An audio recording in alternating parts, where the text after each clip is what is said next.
حياكم الله متابعينا، ونحن وإياكم بهذه الحلقة الخاصة حول قضية الضابط المظلوم علي السلطاني. ملاحظة: كل ما سيذكر وما سيتفوه به ضيفي أكفل به حق الرد. حياكم الله أستاذ علي. أهلا وسهلا بكم. الله يسلمك. أنا أخوكم علي السلطاني، علي عباس جاسم علي السلطاني، أحد ضباط الجيش العراقي. من خلال قناتكم ومن خلال جنابكم أنا أناشد الخيرين، وبالأخص دولتنا الكريمة المختصة بالسيد رئيس الوزراء القائد العام للقوات المسلحة، والسيد وزير الدفاع، والسيد وزير الداخلية. لماذا تقول هسه تقول ليش وزير الداخلية بأن أنت على الدفاع؟ أثبت لك بأن هذا السيد الوزير كان آمر المباشر عند المظلومية وعلى اطلاع كامل بهذه القضية.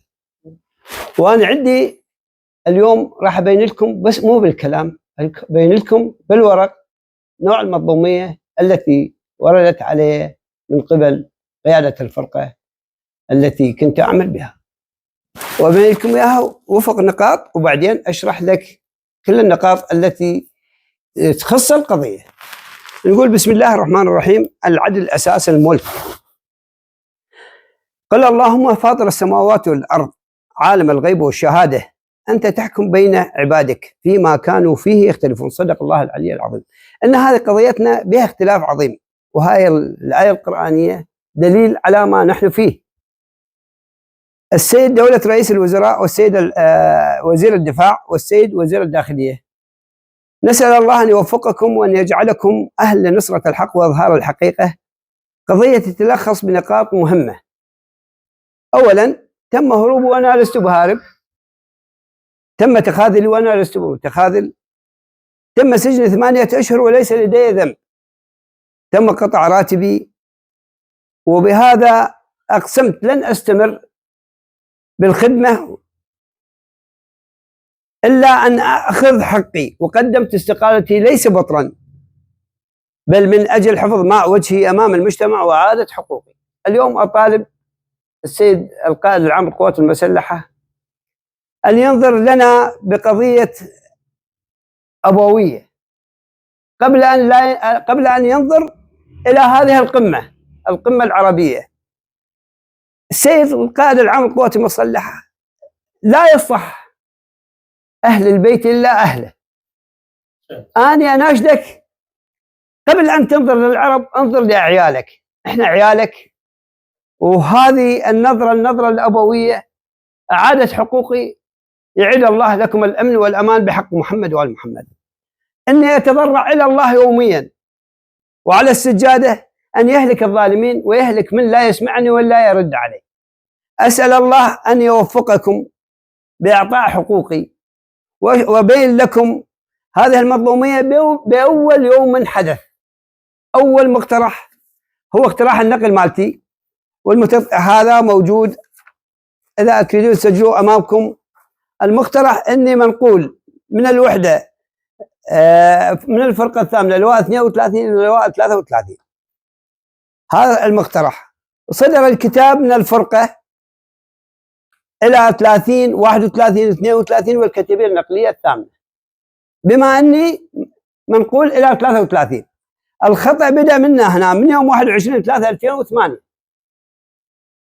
وبعد هذا، بعد المراجعات وعدم ثبات حقي ونشري ضمن الوحدة لأكثر من 15 يوم، أدخلت جريمة الغياب الرسمي وعدت ناشد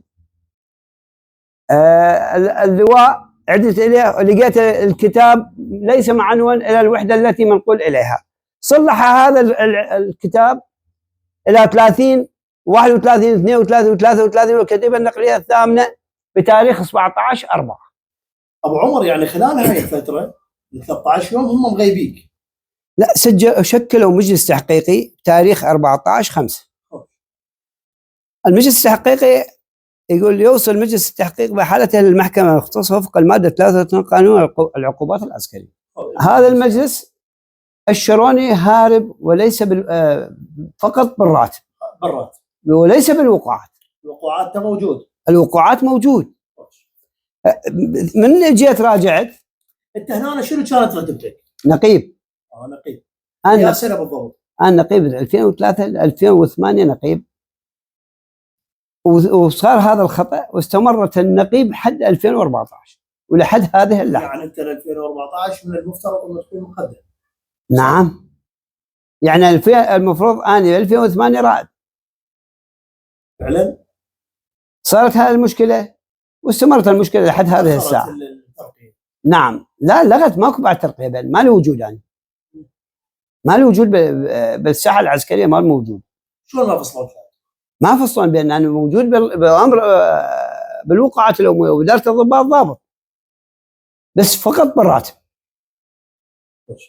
بالموازنه والبرامج. هربوني وفق الكتاب 3852 15/4/2008. بعد شنو صار؟ جيت راجعت اللواء، قلت لهم يا ليش انا هارب؟ طلبوا من عندي هذا الحكي ب 14/5 بين مجلس التحقيقي القام بالوحده وانا ما موجود. 14/5 بانني هارب. هنا يوم 20/7 شكلوا المجلس التحقيقي عدم ادانتي، يقول المجلس التحقيقي بعدم مقصريه النقيب علي عباس جاسم. براءتك. نعم، وفق الماده 10 رابعا من قانون اصول المحاكمات الجزائيه العسكريه. زين، وفوق هذا جيت امات لقيت كتاب، يعني هذه الكتب ما دريت بها الا بعد 2010 يلا حصلت عليها. هاي كل الكتب من انا طالب هي مخفيه. هنا الكتاب صادر يوم 21/4/2008 بموجب الكتاب 1460 21/4. بين النقيب علي عباس جاسم المنقول من مقر فوج من لواء 32 الفوج الثاني الى الفوج الثاني لواء 33 بموجب كتاب اعلاه لذا يعتبر غائب بتاريخ 3/4/2008 وارتكب جريمه الغياب الرسمي بتاريخ 13/4/2008 بتوقيع قائد الفرقه عثمان علي فرهود الغاني، وزير الدفاع السابق، وزير الداخليه السابق. نعم، وما اكتفوا بهذا الشيء. عندما ثبتت اني بريء، اني ما هارب، لقيت قضيه انه برتكب بها اني، حالون للمحاكم وحكمت بهذه المحاكم 8 أشهر وانا ما عندي اي مقصريه. يا شنو مقصريتي؟ قالوا مقصريتك بانك متخاذل. زين، شنو التخاذل؟ يقول انت غايب بتاريخ، يعني بصولة الفرسان كانت بالزبيديه تاريخ 27/3/2008. يقول تركت المعسكر وذهبت الى معسكر شجاع. معسكر شجاع وين؟ هو انا بنفس المعسكر.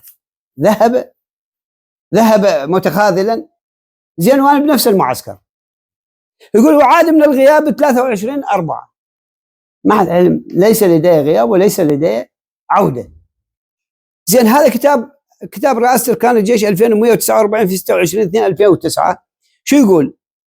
النقيب علي عباس جاسم المنسوب الفوج الثاني لواء 33 الفرقه الثامنه لم يؤشر لدينا غيابه او تسربه في عمليه صولة الفرسان لعدم اشعارنا من قبل قيادته في حينها. شنو التناقض؟ ايش بينت لهم الفرقه؟ قياده الفرقه بارتكابياتها. يقول بينت قياده فرقه المشاة الثامنه بكتابها 409 في 3/2/2009 ان المومى عليه بتاريخ 27/3/2008 ترك الموضع الدفاعي. زين، هذا الشيء لم يحدث. زين، ويقول من ضمن المتخاذلين وفق الكتاب 1570 في 29/4/2008. وانا لا موجود اسمي ضمن المتخاذلين ولا متخاذل، انما ارتكابه فقط. تضليل العداله. انا اطالب من دوله رئيس الوزراء، وزير الدفاع، وزير الداخليه بما هو كان امري. ثبتت لي الحقائق بعد هذا الامور، يعني بعد 2010 الله حصلت على هذا المستندات. شو حصلت؟ حصلتهم من ناس خيره. كل ما يحكي له واحد قضيتي قال ليش ما هذا كتابك؟ او هذا الكتب عندي. زين، هذا اكو كتاب اخر شيء ما حد يتوقعه، اللي هو هنا شو يقول؟ معاونية رئاسة أركان الجيش لإدارة الضباط موضوع مقتبس حكم. هنا أقول بيانكم حول صدد الضابطين موضوع البحث ما يلي: النقيب علي عباس جاسم على السلطاني بتاريخ 27/3/2008 ترك الموضع الدفاعي متخاذلا أثناء عملية صولة الفرسان. ويقول 2: الملازم محمود كريم عبيد غاب بتاريخ 25/8/2007 وارتكب جريمة الغياب بتاريخ 5/9/2007 وعاد بتاريخ 23/4/2008. شوف هنا الارتكابه، الفرقة انطتني تاريخ عودة الملازم وانا لست بغايب. انا اريد التحقيق وتسجيل مجلس تحقيقي على هذا الوضع. استاذ احمد، احنا دستور الجيش هي اوامر القسم الثاني. صح. اوامر القسم الثاني تقول اني ليس لدي غياب او عوده. عندي نشر تاريخ نشر التحاقي 6/4/2008 ادخل القوه والقدر. زين اذا انا عندي نشر من ثبته وعندي نشر ما مغيب يشتغلوني بمن؟ بالتخاذل وفق الماده 42 اولا. وهاي الماده يابا ليش؟ يقولون والله انت متخاذل. بعدين يابا ما متخاذل، قالوا لا مهمل. زين اهمالي او تخاذلي بمن؟